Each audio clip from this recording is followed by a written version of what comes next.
Oi, oi, pessoal, tudo bem? Eu espero muito que sim, pois comigo tá tudo ótimo. O vídeo de hoje eu trago pra vocês um conteúdo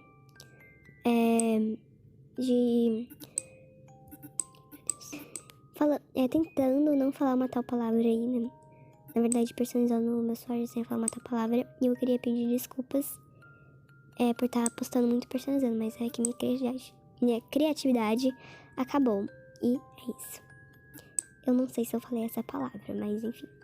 E eu vou ter apenas 3 vidas, né, como nesses desafios, né, enfim. E os créditos desse vídeo vão para todo mundo que fez o conteúdo. E o conteúdo, gente, tá pertinho, mas era sem falar essa palavra que eu acabei de falar. Para começar, eu já estou com 2 vidas. E me desculpem se eu falar a palavra no meio do vídeo, porque quando eu estou personalizando meu celular, eu falo qualquer palavra. Mas enfim, pessoal, vamos entrar aqui no Pinterest. Eu vou pegar algum wallpaper que eu acho legal.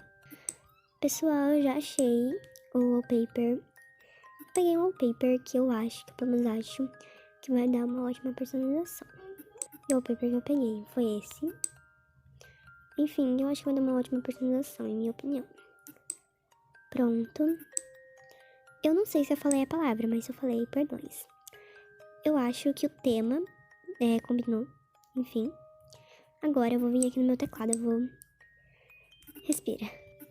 Bom, pessoal, né, eu vou vir aqui nas configurações do meu teclado. E eu vou colocar algum tema, ok, gente? Tá, isso aí foi meio de propósito, mas enfim. Bom, eu tenho apenas uma vida. Enfim, vamos aproveitar isso pra escolher uma coisa aqui pra colocar no meu teclado. Eu acho que pra combinar eu poderia colocar um vermelho, mas eu gostei muito desse teclado que eu tô. Então não tem necessidade de mudar, pelo menos. Bom,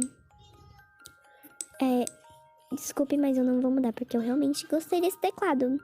Enfim, eu acho melhor procurar por um wallpaper, né? Eu vou procurar, deixa eu ver. Eu acho que eu vou procurar por... não sei, peraí. Eu vou vir nessa pasta porque são uns wallpapers sólidos. E eu vou pegar esse daqui, gente, que ele é bem bonitinho, essa cor, né? Desculpa, vou aproveitar e falar, gente,